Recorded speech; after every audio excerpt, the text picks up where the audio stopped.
Welcome to the first Coach's Corner of the 2015-16 season. Head coach Derek Schooley. I want to start by talking a little bit about what you bring back to this group, because such an exciting bunch of players coming back with you this season. 9 seniors. Tell me just a little bit about that class and what they bring to the table. Well, I think everybody's known that this class has done a tremendous job since they've got here. Their first year they won 20 games. Second year we won 19, went to the NCAA tournament. Last year we won a regular season championship and won 24 games. So this group has known nothing but winning since they've been here, and really they're an interesting group of guys. They compete hard. They whether it's a small game, whether it's just any battle in practice, they hate to lose those battles, and they hate to lose games, and they compete so hard. And it's a class that we're excited to have as a senior class, but it'll be tough to replace. And they're hopefully they go out as the all-time winningest class, and we have add something else to our wall behind us of a banner. But winning a Three Rivers Classic championship, a playoff championship, a regular season championship. That's a pretty decorated group of guys just through 3 years. When you look at the guys that you did have to replace this year, Cody Wido, Scott Jacklin among those guys, one of the maybe concerns that other people would see from the outside is offense, but I kind of look at that senior class as everybody else has a chance to show what they can do. Well, I think they're a group that has been overshadowed a little bit, whether it was Adam Brace and Zach Hervado when they were freshmen. You go down the list of Colin South and Cody Wido and Scott Jacklin. They haven't been that group that's been the headline group. And you got guys like Greg Gibson and Zach Lynch and David Friedman and Brandon Denham and Matt Cope that have just been tremendous offensive players, but haven't got the notoriety that they probably deserve. And then you got Tyson Wilson, who was an all-rookie defenseman, and Chase Golightly was an all-league defenseman. And throw 2 goalies in the mix and add Evan Moore into that group, and that's a pretty decorated group and a pretty good group to build on and to have as your foundation for this year. And like I said, we've returned all 3 of our goalies, all 8 of our defensemen.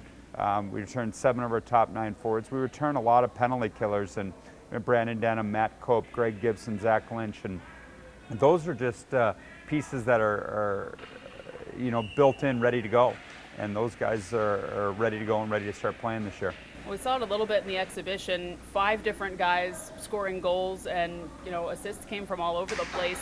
Did you like what you saw in that variety of different guys finding their way to the net?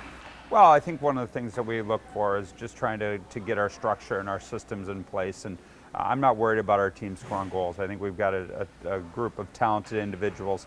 We just need to make sure that we play within our structure and play in ourselves, and not to do too much at certain times. And when you return Daniel Levins, who had 20-plus points, Brady Ferguson, 20-plus points, we returned basically a whole power play unit and 3/5 of our other power play unit, which finished 8th in the nation. So once again, I don't think that offense is going to be a problem, even though it looks like it without Wido and Jacklin and Jones and Rigotti. But you got the guys that really have stepped up, and now they're looking to be the go-to guys, and they can't defer. They can't wait for a Cody Wido to try to do things. They got to go do it themselves. And anytime you have the luxury of 2 all-league goalies returning and all your defensemen returning, it's a pretty good problem to have. Yeah, I looked at Sunday's exhibition, and it was nice to see how the freshmen were fitting in, particularly the forwards. Just more noticeably, I guess, for me, is seeing Alex Tonge with 3 assists. You saw Brandon Watt and Kyle Horseman combine for a goal towards the end of the game. Did you like the way that you kind of saw them fit in to try to crack the lineup each night? Well, yeah. One of the things that you use the exhibition game for is to try to get your freshmen some experience and get them playing at the pace. They have to follow.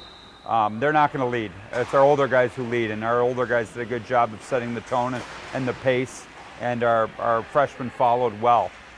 You even look at Alex Tonge and played in some key situations there with Lynch and Gibson, and did a pretty good job in those scenarios. And where he fits in this weekend, we'll find out. But then you got guys like Kyle Eastman, who didn't get the notoriety or didn't get a point, but he played physical, he competed, and is going to do good things. Brandon Watt played in a key role. Kyle Horseman, we tried to get them a little bit more ice time than our older guys, because we know what our older guys bring. And we wanted to get our freshmen acclimated to how the Colonials play hockey. When you look at Air Force, who played real games over the weekend, they played against Denver, number 5 team in the country, picked up a win in that series. What do you know about Air Force and what they're bringing in? Obviously some momentum out of that series. Well, they've always been one of the teams to beat in our conference. They're a very well-coached team. Frank Serratori, Andy Berg, Joe Doyle, they do a very good job with that team, and I know them very well from working there 5 years. But they've got a foundation in place, and they stick to it. They know their identity, they know how they have to play, and they stick to that. And you see they've replaced a lot of high-scoring guys and Demers, Gunner, and Holm who graduated, but they've got freshmen that are at the top of their charts right now as far as goals and points, and they got a freshman goaltender, and they're a young hockey team, but I know Frank will have them excited to play. He did against Denver, his former place of employment, and now a first Atlantic hockey game on the road. So they're always going to be a team that we have to be ready to play against. They're not going to be, they may be picked at the lower half of the standings, but they're not a lower half of the standings team, and that was proven by how they played against Denver. Well, Coach, best of luck this weekend, and we hope to see you out for the games Friday and Saturday, 7:05 puck drop here at 84 Lumber Arena.